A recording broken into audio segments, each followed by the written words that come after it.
Monsieur le ministre, lors de l'examen du projet de loi de finances pour 2026, un amendement gouvernemental déposé sans concertation préalable avec les représentants des collectivités territoriales ni information des instances consultatives paritaires a prévu le maintien du taux de cotisation des employeurs territoriaux à hauteur de 0,9% de leur masse salariale, tout en plafonnant le produit de cette cotisation à 396,98 millions d'euros. Cette disposition repose sur des hypothèses financières erronées et générerait un prélèvement d'environ 45 millions d'euros, soit l'écart entre les cotisations effectivement versées par les collectivités et le plafond fixé, somme qui serait reversée à l'État. Or, le CNFPT, établissement public local financé exclusivement par les collectivités territoriales, n'est pas un opérateur de l'État. Ce plafonnement constitue de fait une taxe supplémentaire imposée aux collectivités, une atteinte au principe de libre administration et au droit à la formation des agents. Une telle ponction est un précédent dangereux qui ouvre la voie à une remise en cause plus large de l'affectation des ressources des opérateurs territoriaux et à une recentralisation rampante des moyens des collectivités. Elle s'apparente clairement à un prélèvement sur le salaire différé des agents publics territoriaux. Le gouvernement envisage-t-il de renoncer au plafonnement des recettes du CNFPT? À défaut, quelles mesures concrètes entendez-vous mettre en œuvre pour compenser intégralement le manque à gagner et garantir l'effectivité du droit à la formation des agents territoriaux? Madame la sénatrice, le plafond qui a été fixé dans le cadre de la loi de finances initiale pour 2026 à 397 millions d'euros l'a été sur la base du rendement voté en loi de finances pour l'année 2025. Et sur la base des informations que nous n'avons identifié aucun risque d'insoutenabilité, notamment au vu de la trésorerie du CNFPT. Et effectivement, ce plafonnement des recettes du CNFPT, comme beaucoup de mesures de plafonnement de recettes, s'inscrit dans l'objectif global de maîtrise des finances publiques qui est poursuivi par le gouvernement avec un partage des efforts entre toutes les administrations et tous les opérateurs. Et je tiens à le préciser ici, ce n'est pas dans votre question, mais effectivement, ça ne remet en cause ni le principe du financement, ni le taux de la cotisation des employeurs territoriaux. J'entends également les préoccupations exprimées par les élus locaux, parce qu'effectivement, la formation des agents territoriaux est un enjeu essentiel pour le service public local. Et donc, dans cet esprit, le niveau du plafond de la taxe pourra être réexaminé dans le cadre du projet de loi de finances de fin de gestion, à la lumière des données les plus récentes et consolidées, afin d'assurer son adéquation avec le rendement. Nous pourrons effectivement constater, mais je le redis, l'objectif doit être de concilier d'une part l'exigence de responsabilité budgétaire qui s'applique à l'ensemble de la nation et d'autre part évidemment au respect des missions du CNFPT et la capacité des collectivités territoriales à assurer la formation de leurs agents dans des bonnes conditions. Merci, monsieur le ministre, de votre réponse, mais qui ne me convient pas. Cependant, je voulais vous rappeler que ces préoccupations sont largement partagées par les associations d'élus locaux qui vous ont alerté sur le caractère profondément choquant de cette mesure et sur ses conséquences concrètes pour l'exercice des missions confiées au CNFPT par la loi. À défaut du retrait de cette disposition, elle demande que ces effets soient intégralement neutralisés en gestion. L'effort de redressement des finances publiques ne saurait pas se faire au détriment de la formation des agents territoriaux, qui constitue un investissement essentiel pour la qualité, la continuité et l'adaptabilité du service public local. Monsieur le ministre, j'attire votre attention sur la dégradation continue des conditions d'exercice des directrices et directeurs d'école en Loire-Atlantique comme partout en France. J'ai été saisie par exemple d'un témoignage d'une directrice d'école maternelle de 5 classes, enseignante à 3/4 temps et directrice mobilisée pleinement, qui ne bénéficie que de 25% de décharge.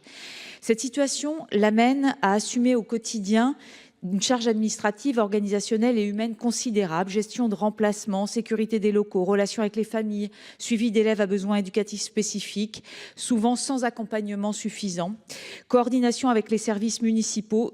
Tout cela en plus de sa mission d'enseignement. Les tâches de direction débordent massivement sur le temps personnel, le soir, le week-end, sans statut clair, sans reconnaissance financière à la hauteur des responsabilités exercées, et avec un impact réel sur la santé et l'épuisement de ces personnels. Cette situation pose une question essentielle de qualité de service public d'éducation, mais aussi de respect dû à celles et ceux qui assurent le fonctionnement au quotidien. Je vous demande quelles mesures le gouvernement entend prendre pour garantir un temps de décharge réellement adapté à la taille et aux besoins des écoles, pour engager une simplification administrative effective et pour reconnaître pleinement le rôle indispensable des directrices et directeurs d'école, notamment en matière de rémunération. Madame la sénatrice Daniel. Alors, on partage évidemment le diagnostic sur l'importance et l'étendue des missions des directrices et directeurs d'école. Leur mission, elle concerne le fonctionnement de l'école, le pilotage pédagogique de l'école depuis la loi RILAC, ainsi que les relations avec les partenaires éducatifs de l'école, notamment les communes, mais aussi les partenaires associatifs qui sont amenés à y intervenir. Vous savez que pour mieux encadrer et reconnaître cette fonction, il y a eu une loi le 21 décembre 2021 que je viens de citer, qui a créé véritablement dans le code d'éducation la fonction de direction d'école et qui a consacré le rôle spécifique des directeurs d'école et directrices en soulignant la nécessité d'un accompagnement adapté à l'exercice de leur mission. Cette reconnaissance a été précisée par le décret du 14 août 2023 qui définit les missions, encadre les conditions d'accès à la fonction et prévoit notamment un mécanisme d'avancement accéléré pour les professeurs qui exercent cette fonction. Par ailleurs, s'agissant des décharges, vous savez que la question des décharges fait l'objet d'une attention particulière. Depuis la rentrée 2021 et sur les 2 années qui ont suivi, des moyens supplémentaires ont permis d'améliorer substantiellement le régime de décharge de service des directrices et directeurs d'école, d'augmenter ces décharges, notamment pour les petites écoles, afin de dégager davantage de temps pour les missions de direction.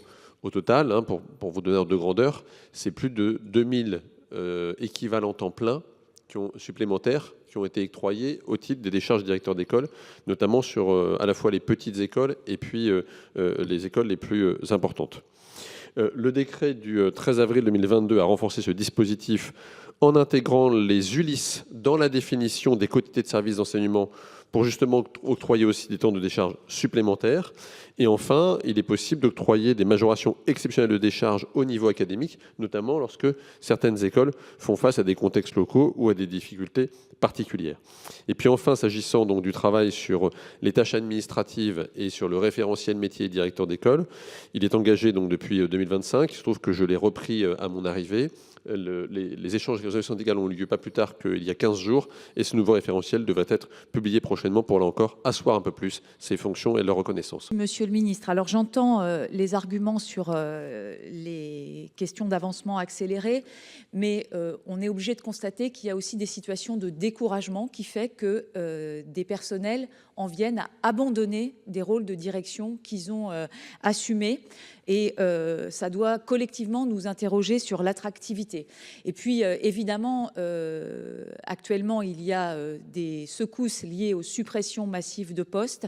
Des effets de seuil existent. Quand on perd une classe, ça modifie le rôle et la décharge du directeur. Et en Loire-Atlantique, on est particulièrement concerné, on a été particulièrement alerté. Monsieur le Président, Monsieur le Ministre, chers collègues, culture et éducation vont très bien ensemble. Alors, Monsieur le Ministre, votre place est très légitime. La situation des intermittents du spectacle dans les territoires ultramarins est de plus en plus alarmante, notamment en raison des difficultés majeures à atteindre le seuil de 507 heures calculé sur les 12 mois précédant la fin du contrat retenu pour l'examen de leurs droits. Ce seuil constitue la condition principale pour bénéficier du régime d'assurance chômage des intermittents. Or, dans nos territoires ultramarins, il apparaît comme une injonction pratiquement impossible à respecter, ignorant totalement les spécificités structurelles et géographiques de ces territoires. En Martinique, par exemple, la majorité des établissements culturels se situent dans l'agglomération centrale et 9 sur 10 n'emploient aucun salarié. Les opportunités d'emploi artistique y sont donc extrêmement limitées, rendant le seuil des 507 heures presque inatteignable, même pour les artistes et techniciens les plus actifs. La précarité structurelle du secteur et l'étroitesse du marché de l'emploi culturel aggravent cette impossibilité. Les financements publics et privés sont restreints, les structures locales disposent de budgets modestes et les contrats proposés sont souvent courts et espacés. Cette situation crée un profond sentiment d'injustice. De nombreux artistes ne parviennent pas à obtenir une indemnisation décente lors des périodes d'inactivité et risquent donc, faute de remplir les 507 heures, de basculer carrément vers les minima sociaux. Il est donc clair dans ces conditions qu'il est matériellement impossible pour nos artistes de Martinique et plus largement pour tous les intermittents ultramarins de satisfaire ce seuil. Pour quelle raison le seuil des 507 heures tel qu'il est appliqué actuellement ne prend pas en compte les contraintes spécifiques au territoire ultramarin, taille de marché, taille de population? Quelles mesures le gouvernement envisage de mettre en place pour adapter ce calcul des droits aux réalités locales afin de garantir une indemnisation juste et soutenir le développement du secteur culturel dans nos pays? Madame la sénatrice, vous avez raison, les artistes techniciens travaillant en outre-mer doivent être accompagnés pour tenir compte des spécificités de leur territoire. En effet, en dépit du dynamisme de leur création artistique, les outre-mer, confrontés à des problématiques différentes d'un territoire à l'autre, font face à des difficultés de développement et de structuration des parcours d'artistes et des lieux de création. Le besoin d'ingénierie culturelle, de qualification et de formation des artistes est important. La question de la mobilité des artistes et de la circulation de leurs œuvres reste également à renforcer. C'est pour cette raison que le ministère de la Culture déploie depuis de nombreuses années différents dispositifs. En témoigne notamment le pacte en faveur des artistes et des cultures ultramarines, signé en 2022 avec le ministère des Outre-mer, les programmes spécifiques de l'Office national de diffusion artistique ou la visibilité accrue des artistes ultramarins sur la scène hexagonale et internationale. Vous soulevez en l'occurrence la question de l'accès à l'allocation spécifique d'assurance chômage des annexes 8 et 10, plus connues sous le nom de régime de l'intermittence, en estimant que ce seuil aujourd'hui uniformément fixé à 507 heures pourrait être abaissé en fonction du territoire de résidence des professionnels concernés. La compétence pour fixer les règles relatives à l'indemnisation du chômage appartient aux partenaires sociaux. Depuis la loi Rebsamen de 2015, ce sont les partenaires sociaux du secteur du spectacle vivant, du cinéma et de l'audiovisuel qui déterminent les règles de l'intermittence, règles qui doivent ensuite être reprises par les partenaires sociaux au niveau interprofessionnel. Leur attachement à cette compétence est profond et légitime, et je vous invite donc à les sensibiliser à cette question qui est de leur ressort. Au-delà de l'accès à l'assurance chômage, se pose pour les territoires ultramarins la question de la structuration de l'emploi. Faire en sorte que les artistes et techniciens puissent travailler, qu'ils soient rémunérés dans des conditions respectant les conventions collectives applicables. Monsieur le ministre, ma question porte sur le scandale des airbags Takata en Hexagone et en Outre-mer. Elle fait écho à une réalité dramatique. 20 morts, 25 blessés graves, en très grande majorité en Outre-mer et singulièrement en Guadeloupe. Je veux ici avoir une pensée pour les victimes, leurs familles et partager leur douleur. Cette question renvoie aussi au long combat des collectifs qui, comme l'association ADV Airbag, alertent, accompagnent et demandent justice. Fort heureusement, des mesures ont été prises et je ne les conteste pas. Près de 2,8 millions de véhicules ont été réparés et des campagnes de rappel et de sensibilisation, bien que tardives, ont été lancées. Mais la réalité est là. Ces airbags continuent de blesser et de tuer et près de 1,8 million de véhicules dangereux circulent encore aujourd'hui dans notre pays. Rien qu'en Guadeloupe, ce sont entre 16 et 20 000 véhicules, soit plus de 10% du parc, qui exposent quotidiennement nos concitoyens à un risque potentiellement mortel. Le cœur du scandale n'est donc plus la prise de conscience, mais le retard pris pour le résoudre. Monsieur le ministre, en transparence, comment expliquez-vous que près de 9 ans après le début de ce scandale, autant de véhicules dangereux circulent encore? Quand disposera-t-on d'un état des lieux publics, territoire par territoire, des véhicules identifiés, réparés et restant à traiter? Comment l'État coordonne-t-il ses actions avec les forces de contrôle et les centres techniques pour identifier réellement les véhicules? Les stocks d'airbags de remplacement sont-ils aujourd'hui suffisants, notamment dans les Outre-mer? Quelles sanctions concrètes ont été prononcées contre les constructeurs? Envisagez-vous à terme une indemnisation des victimes? Quelle est pour vous la responsabilité des constructeurs et des concessionnaires dans ce scandale? Merci, monsieur le sénateur. Je vais vous répondre au nom du ministre des Transports, fort occupé ce matin par rapport au prix des carburants. Vous pouvez vous en douter. En Guadeloupe, 41 000 véhicules ont été identifiés comme étant effectivement équipés d'airbags Takata et ont été mis en rappel avec Stop Drive. Le bilan actuel fait état de 25 000 véhicules réparés et au plus 16 000 véhicules restants à traiter. Donc l'arrêté pris le 9 avril 2025 et complété le 29 juillet 2025 a permis de renforcer les mesures liées au rappel avec Stop Drive des airbags de la marque Takata. Cet arrêté impose notamment aux constructeurs d'adresser un nouveau courrier à l'ensemble des propriétaires de véhicules concernés pour leur demander d'arrêter de conduire leur véhicule et de procéder gratuitement au changement de leur airbag. À l'absence de réponse, de rechercher activement l'adresse actuelle du propriétaire via les assureurs, les centres de contrôle technique. En raison du rythme de remplacement trop lent au regard du risque, l'arrêté a été complété effectivement le 29 juillet 2025 pour imposer de respecter des délais de prise de rendez-vous et de changement d'airbag, avec la mise à disposition gratuite de solutions de mobilité si le remplacement peut durer ou prend plus de 15 jours. Et enfin, de proposer également un rendez-vous de réparation au domicile, d'établir et suivre un plan de communication intégrant pour l'outre-mer des actions de prospection en porte-à-porte et de démarchage de rue. Des sanctions financières ont été adressées aux constructeurs qui n'ont pas respecté les exigences prévues. Elles concernent donc plusieurs marques, dont des véhicules enregistrés en Guadeloupe. Par ailleurs, une page internet nationale est destinée à aider les automobilistes à savoir si leur véhicule est concerné ou non. L'État a lancé en janvier 2025 une campagne collective d'information sur les lieux publics. Parallèlement, depuis fin février 2025, un message d'alerte apparaît sur le procès-verbal de contrôle technique. Entre mars et fin décembre 2025 en Guadeloupe, plus de 3 350 propriétaires ont été alertés.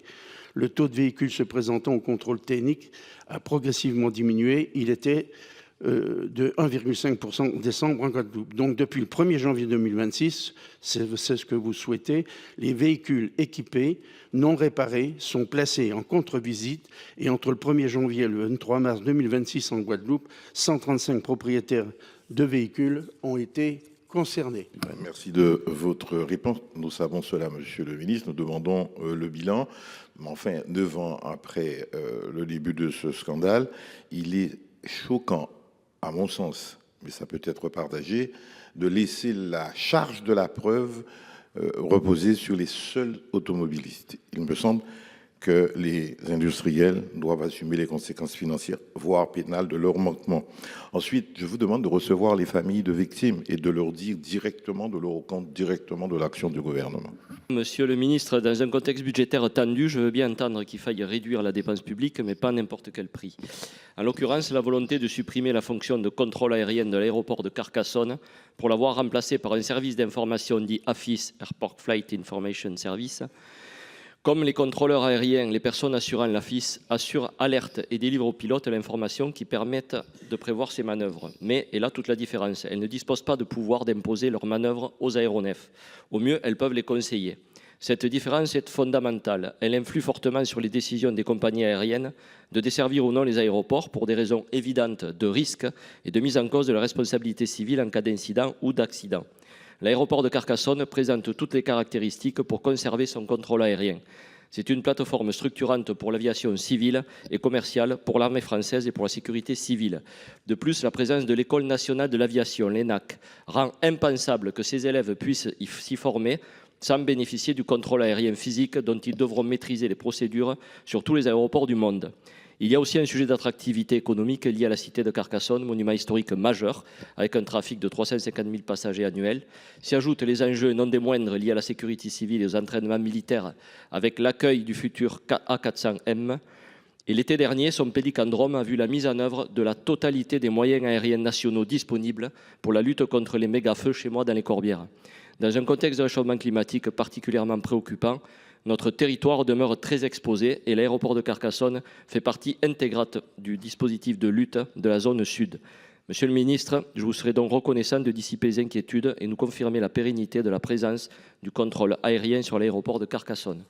Monsieur le sénateur, toujours au nom du ministère des Transports, dans le cadre de cette stratégie des SNA de 2030 et de sa réorganisation territoriale des services de la navigation aérienne, la Direction générale de l'aviation civile a engagé un processus de retrait du service de contrôle aérien d'ici fin 2028 sur 6 plateformes aéroportuaires, à savoir Agen, Albert, Colmar, Merville, Quimper et Saint-Étienne. Aucune décision n'est prise à ce jour sur la liste des terrains concernés par la suite de la réforme. Prenant en compte le retour d'expérience de cette première vague de retrait, la DGAC est dans une phase d'évaluation pour la suite du processus. Les principales composantes de celle de l'aéroport de Carcassonne ont bien été identifiées: sécurité civile, défense, vols commerciaux, internationaux et formation, comme vous le mentionnez dans votre courrier. Ces données seront prises en compte lors de l'évaluation du terrain. Sur l'aspect formation, la concertation avec l'ENAC est organique puisque cet établissement public est placé sous la tutelle de la DGAC. Il est ainsi important de souligner que le retrait du service de contrôle, qui n'est qu'une des modalités du service de la circulation aérienne, n'implique nullement la fin de l'activité des aérodromes concernés. En outre, le service AFIS étant assuré par l'exploitant, celui-ci peut le dimensionner comme il le souhaite. Si l'aérodrome de Carcassonne devait faire l'objet d'une décision de retrait du service de contrôle, et comme pour chacun des aérodromes de la première vague que je vous ai cité, la prise en compte des enjeux locaux, notamment économiques, s'inscrirait dans le dialogue entre les différents services de la DGAC et les collectivités territoriales concernées. De plus, comme prévu par la réglementation, tout remplacement du service de contrôle aérien par un service AFIS nécessite in fine une étude de sécurité à réaliser par le prestataire de service AFIS et donnant lieu à un avis formel de la Direction de la sécurité de l'aviation civile sur la viabilité de ce changement, éventuellement en l'assortissant de conditions. Merci, Monsieur le Ministre, pour ces précisions. Vous savez, il n'y a pas de fumée sans feu. C'est pour ça que j'ai écrit au ministre des Transports. C'est qu'à un moment donné, Carcassonne était sur la liste noire des aéroports visés. Donc, la réponse me satisfait qu'à moitié, puisqu'elle est repoussée à 2028. Donc, on gagne 2 ans, c'est très bien. Mais sachez que je vais être vigilant. Quant à la suite des informations, cet aéroport mérite mieux que la manière dont il est traité aujourd'hui. Monsieur le ministre, je souhaite à nouveau appeler votre attention sur la situation extrêmement préoccupante de la filière silicium-métal en France et en Europe. Nous avons déjà eu plusieurs rencontres à ce sujet, à Bercy en novembre dernier, puis lors de votre déplacement dans l'Ain à Anglefort sur le site de Ferroglobe. Pourtant, malgré ces échanges, la situation reste aujourd'hui bloquée et les perspectives très inquiétantes. Le silicium métal est un matériau stratégique. Vous le savez, il est indispensable à nos composants électroniques, l'automobile, l'aéronautique, les panneaux solaires et j'en passe. Autrement dit, il est au cœur de notre souveraineté industrielle et de notre transition énergétique. Or, la Commission européenne a récemment adopté des mesures de sauvegarde sur certains ferroalliages, mais le silicium métal en a été exclu. Dans le même temps, la filière subit une concurrence internationale déloyale, notamment avec des prix de marché provenant de la Chine environ 40% inférieurs des coûts de production occidentaux. Aujourd'hui, malgré quelques redémarrages partiels, l'incertitude est totale. Des sites sont menacés, des emplois, 450 sont en jeu et des familles vivent dans l'angoisse. Si nous voulons réellement réindustrialiser notre pays, il faut d'abord protéger ce que nous avons déjà. Ma question est simple, Monsieur le Ministre. Quelles initiatives concrètes et rapides le gouvernement entend-il prendre pour obtenir au niveau européen des mesures anti-dumping réellement efficaces pour garantir enfin l'avenir de la filière silicium-métal en France et en Europe? Madame la sénatrice Florence Blatrix-Contat,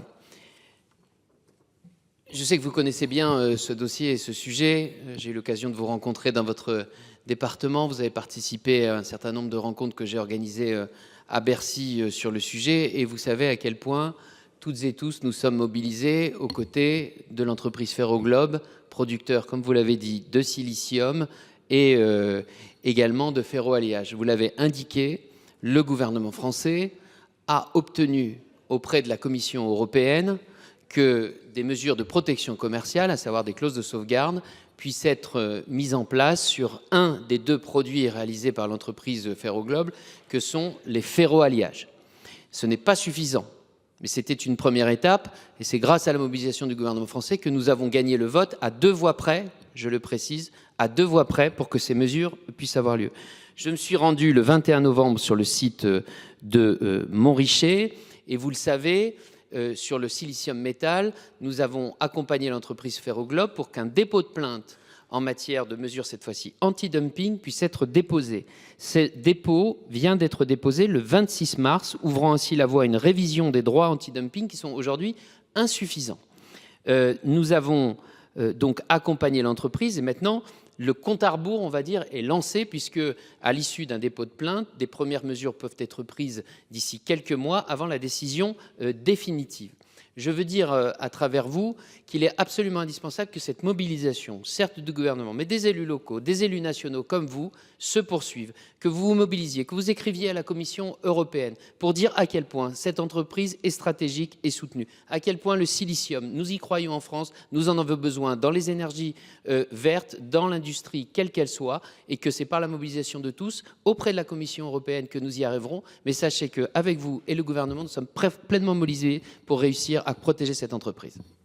Merci, monsieur le ministre, de ces éléments. En effet, c'est vraiment une filière des emplois qu'il est indispensable de préserver. Et je crois que vous pouvez compter sur la mobilisation de tous les parlementaires nationaux, européens également, de manière transpartisane. Nous avons déjà fait un courrier collectif à la Commission européenne et nous poursuivrons ce soutien à cette filière qui est absolument essentielle.